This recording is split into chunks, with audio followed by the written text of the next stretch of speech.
इस कार्यक्रम के पुण्यार्जक हैं श्री दिगंबर जैन पंचायत गुवाहाटी असम, अध्यक्ष श्री महावीर गंगवाल, महामंत्री श्री वीरेंद्र सरावगी, उपाध्यक्ष श्री ओम प्रकाश सेठी।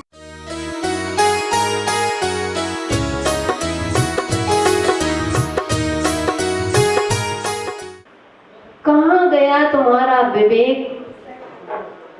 इसलिए बंधु, अपने जीवन में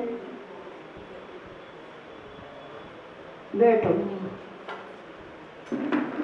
अपने जीवन में बंधु हमें विवेक पूर्वक कोई भी कार्य करते हैं तो हमें विवेक पूर्वक करना चाहिए।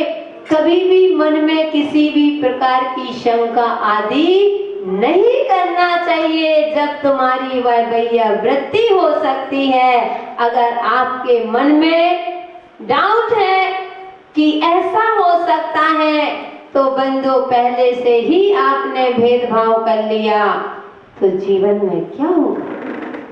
इसलिए विवेक साधु के लिए भी कह दिया, अगर धर्म चलाना है, तुमने धर्म का चोला पहना है, तुमने इस संयम को धारण किया है, तो हे साधु, तुमको भी संघ की वैयावृत्ति करो। साधुओं की एक दूसरे की वैयावृत्ति से हाथ पैर दबाना वैयावृत्ति नहीं है। बहुत सारे लोग ऐसे होते हैं कि अगर वैयावृत्ति को सौंपा जाए, वैयावृत्ति सिखाते हैं, गुरुजन सिखाते हैं, लेकिन नहीं, वैयावृत्ति क्या है? संघ के प्रति हमारा क्या दायित्व बनता है? संघ हमारे गुरु का नाम ऊंचा होना चाहिए। हम ऐसा आचरण ना करें जिससे हमारे गुरु की अप्रभावना हो। अगर इतना आपके मन में आ गया, हमें अपने आचरण को ऐसा नहीं बनाना है कि जिससे धर्म की अप्रभावना हो, हमारे गुरु की अप्रभावना हो। बंधु, इससे बढ़कर के कोई वैयावृत्ति नहीं। लेकिन वैयावृत्ति के नाम से आज इतने जीरो होते जा रहे हैं, इतने जीरो होते जा रहे हैं। अरे बंधु, किस लिए? अपन तो ये अपना परिवार है। लोग कहते हैं आपके संग में कितना वात्सल है, आप लोग दोनों एक दूसरों के प्रति कितना वात्सल है। बंधु, यही तो साथ में जाना है। और अब आप तो एक परिवार में रहते हो बंधु, एक माँ के जन्मे बेटे और एक ही परिवार के एक ही शिक्षा दिए। यहाँ का माहौल अलग होता है। यहाँ 6 हैं, 6 परिवार से अलग अलग घर से आए हुए हैं। और अलग अलग परिवार के अलग अलग घर का माहौल अलग अलग रहता है, और एक माहौल में ढलना ये सबसे बड़ी विशेषता। इसलिए हमारे माध्यम से कभी भी धर्म की हंसी ना हो पाए। बंधु, मुझे याद है जब मैंने घर छोड़ा था, घर का त्याग किया था, इस मार्ग पर बढ़े थे, और 1 वर्ष में ही जब मेरी दीक्षा होने लगी, फाइनल कर दिया गुरुजी ने दीक्षा का, तो घर भेजा गया, जाओ लास्ट बार अपने घर जाते हैं। घर पहुंचे, हमने पहले ही बताया कि हमसे बोलना तो आता ही नहीं था।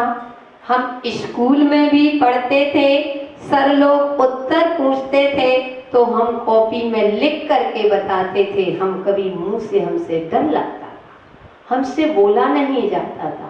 एक बार हमारे सर कहते हैं, कभी तुमको भरी सभा में बोलना पड़ा तो? हमने कहा ऐसा कभी मौका ही नहीं आना। ये नहीं जानते थे ऐसी भरी सभा, जिंदगी भर भरी सभा मिलना है। मैंने कह दिया, मुझे तो मौका ही नहीं मिलना सर, काहे के लिए? ऐसा कभी मौका नहीं है, ऐसा हम काम ही नहीं करेंगे कि भरी सभा में बोले।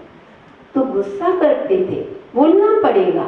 हमने कह देते थे, सर आप पुस्तक रख लीजिए, हम पूरी कोरी कॉपी है, स्लेट बत्ती जो भी होती थी पेन से, हम कहते हैं कि आप, हम कागज और पेन लिए हैं, हम आप जो प्रश्न करेंगे, हम प्रश्न लिखे ले रहे हैं, हम उत्तर लिख के दे देंगे। लेकिन नहीं जानते थे, डर लगता था कि कैसे बोले। अब घर गए, अंतिम विदाई होने लगी और अब सब परिवार के तो सदस्य रहते हैं, मोही प्राणी सारे लोग खड़े हुए थे। गृहस्थ जीवन का एक भाई था, वह बोलने लगा कि बहन कुछ तो बोल के जाओ। अब सारे लोगों को हम चेहरा देखे, सारे लोग कितने मोहिनी कर्म फंसे, सारे लोग रो रहे हैं, हम करें तो क्या करें, क्या बोले। वो बोलते बनता नहीं था। एक साल में दीक्षा, कभी गुरुजी से तो वो बात नहीं करते थे, कभी प्रवचन ही किया, जानते नहीं थे। अब हरी सब इतने सारे लोग वो गाड़ी में बैठ गए। अब गाड़ी में बैठे कहीं कुछ दो शब्द बोल के जाओ। अब क्या दो शब्द बोले, तो बंधु मैंने यही उनके लिए कहा था, मैं ज्यादा तो बोल के नहीं जानती हूँ, लेकिन मैं इतना आपको वचन दे करके जाती हूँ कि मैं अपने जीवन में कभी ऐसा काम नहीं करूंगी कि मेरे गुरु की अप्रभाव ना हो, और मैं कभी ऐसा तो मेरे माता पिता को नीचा देखना पड़े। क्योंकि बंधु सब कुछ बदल जाता है, लेकिन खून का रिश्ता कभी कहलाएंगे उन्हीं के। तो इसलिए कभी भी वह काम, मुझे वह वचन याद है। और जब गुरु ने मुझे संग बनाया था तो मैंने गुरु के लिए भी यही वचन दिया था, गुरुदेव मैं आपकी प्रभावना, मुझ में इतना ज्ञान नहीं है कि मैं आपके नाम को 21 कर सकूं, इतनी मुझ में शक्ति नहीं है, ना ज्ञान है, ना चर्या, कुछ भी नहीं है। लेकिन गुरुदेव मैं आपको वचन देती हूँ कि मैं कभी भी आपके नाम को अगर 21 नहीं कर सकती हूँ तो आपके नाम को 19 नहीं होने दूंगी। इतने वात्सल्य से रहते थे, इतना एक दूसरे का ध्यान रखते थे। भले ही संग में कंट्रोल था, लेकिन फिर भी एक दूसरे की सद्भावना रखते हुए नहीं कर पा रहे सेवा तो उनके नाम से जाप कर रहे हैं, ये भी भैया व्यक्ति है। हमारे गुरु स्वस्थ रहे, ये भी भैया व्यक्ति है। हमने त्याग कर दिया कि हम इतने दिन पाठ करेंगे जब तक हमारे गुरुदेव का स्वास्थ्य ठीक नहीं होगा, अथवा हमारे संघ के महाराज का स्वास्थ्य ठीक नहीं हुआ, माता जी का, जब तक हम भक्तांबर जी का पाठ करेंगे, हम माला करेंगे, इससे बढ़कर के भैया व्यक्ति और क्या कुछ है। गुवाहाटी वालों ने कितनी सारी भैया व्यक्ति की, हमारे 80 दिन के उपास में कितनी भैया व्यक्ति, अन्यथा नहीं लेना कि माता जी के हाथ पर दबाने नहीं गई, इसलिए कितनी सबने माला फेरी। एक व्यक्ति ऐसा नहीं होगा जिसने ये ना सोचा हो कि माता जी ने जो संकल्प लिया है इनका निर्विघ्न समापन हो जाए। जरूर सबने, मुझे लगता है, भावना भाई है। इससे बढ़कर के और क्या भैया व्यक्ति हो सकती है। आप भावना, कभी कभी बंधुओं भावना भी भावनाशनी होती है। आप भावना भा रहे थे तो उसका पुण्य भी आपने किया, और पुण्य के साथ साथ हम जी क्या हो गया, भैया व्यक्ति भी कर गए। इसलिए श्रावक के लिए आचार्य महाराज कह रहे हैं, 25वीं गाथा में बता रहे हैं कि तुमको भैया व्यक्ति करो, साधुओं की भैया व्यक्ति करो। और साधुओं से कह दिया बिना भैया व्यक्ति करे कभी सोना नहीं है। आप संलग्न हो, कौन से विवेक जगाओ, कौन सा काम कहाँ है। कहते हैं कि ये वात्सल्य जितना अगर हम और आप साधु अगर एक दूसरे से प्रेम करें, एक दूसरे के प्रति वात्सल्य है, तभी हम आपको पाठ पढ़ा सकते हैं। अगर हम ही वात्सल्य एक दूसरे के प्रति वात्सल्य नहीं रखेंगे तो बंधु आप हमसे क्या शिक्षा लोगे। एक बार एक नगर में एक शादी, क्योंकि बुंदेलखंड यहाँ तो फिर भी चल जाता है, बुंदेलखंड बहुत टेढ़ा है, ध्यान रखना, अच्छे के लिए बहुत अच्छा है। वहां तुरंत तो एक साधु थे, आपसी में हो सकता है कुछ अनबनी रहती हो, वो मंच में नहीं जाते। एक दिन बड़े त्यागी व्यक्ति थे, उन्होंने जैसे ही उपदेश दिया कि आप लोगों को एक साथ बैठना चाहिए, एक साथ परिवार में रहना चाहिए। उपदेश एकता का चल रहा था, एक साथ आप उठो बैठो परिवार के साथ में। एक विद्वान उठ गए और कहते हैं कि महाराज, माता जी, पहले आप लोग एक मंच में बैठना सीख लो, फिर हमको सिखाना। लो, तुरंत हाथों हाथ।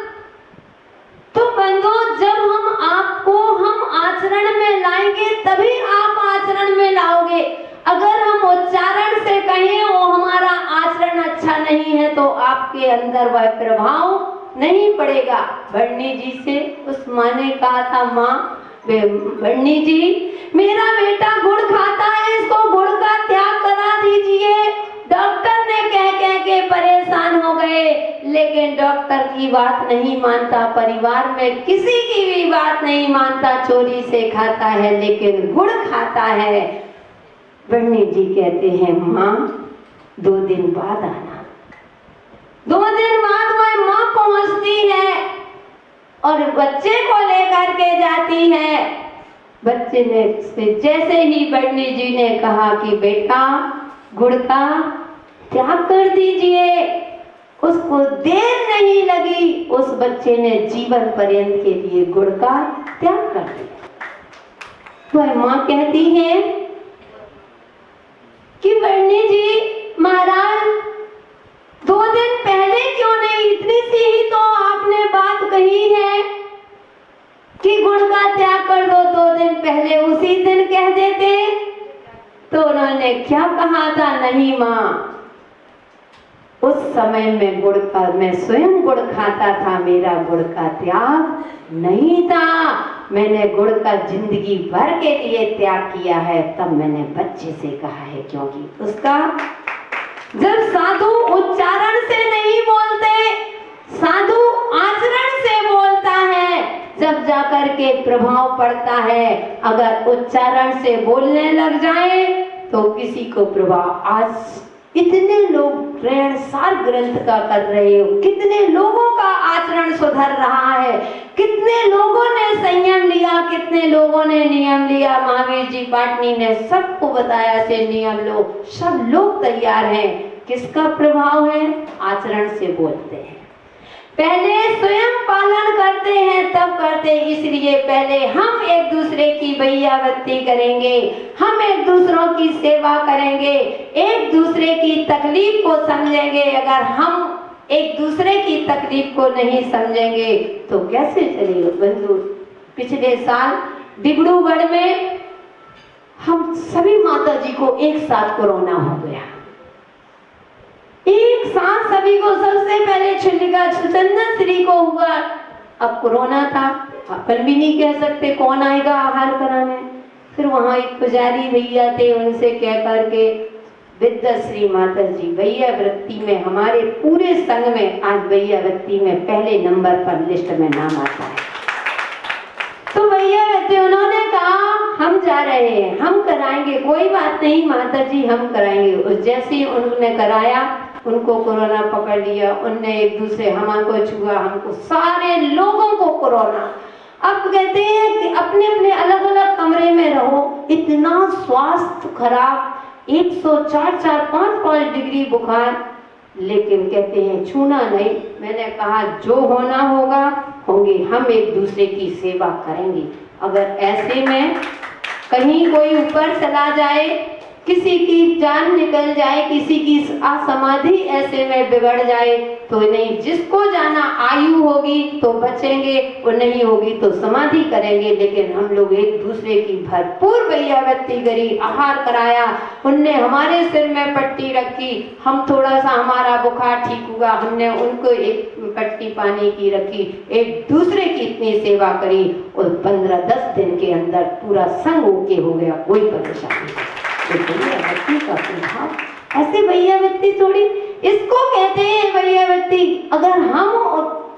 अगर त्यागी वृत्ति को त्यागी वृत्ति नहीं समझेगा, इनकी पीड़ा को नहीं समझेगा, तो बंधु कौन है समझाने, कौन समझने वाला है। इसलिए हमें स्वयं समझना पड़ेगा, हमको स्वयं सेवा करना पड़ेगी।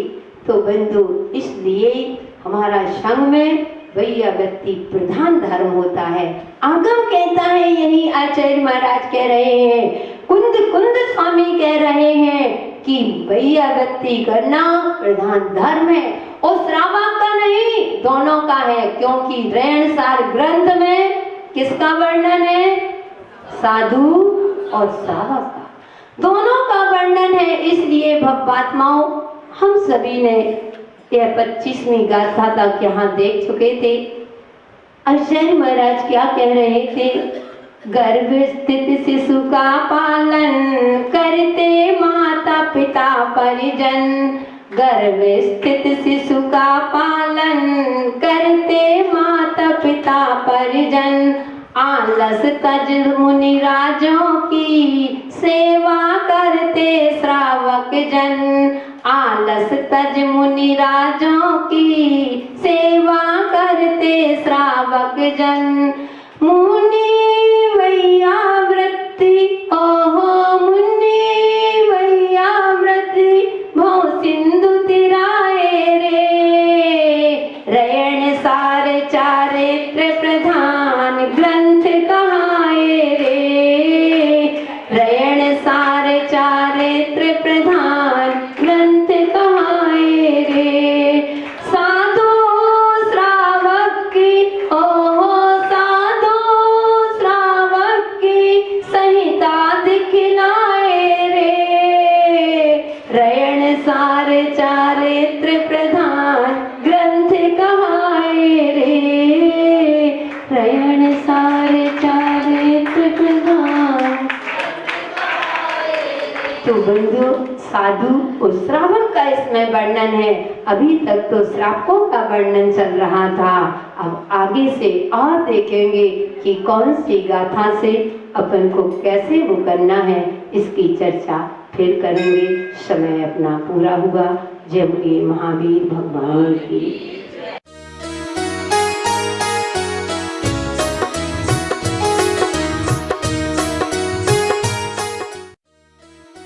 इस कार्यक्रम के पुण्यार्जक थे श्री दिगंबर जैन पंचायत गुवाहाटी असम, अध्यक्ष श्री महावीर गंगवाल, महामंत्री श्री वीरेंद्र सरावगी, उपाध्यक्ष श्री ओम प्रकाश सेठी।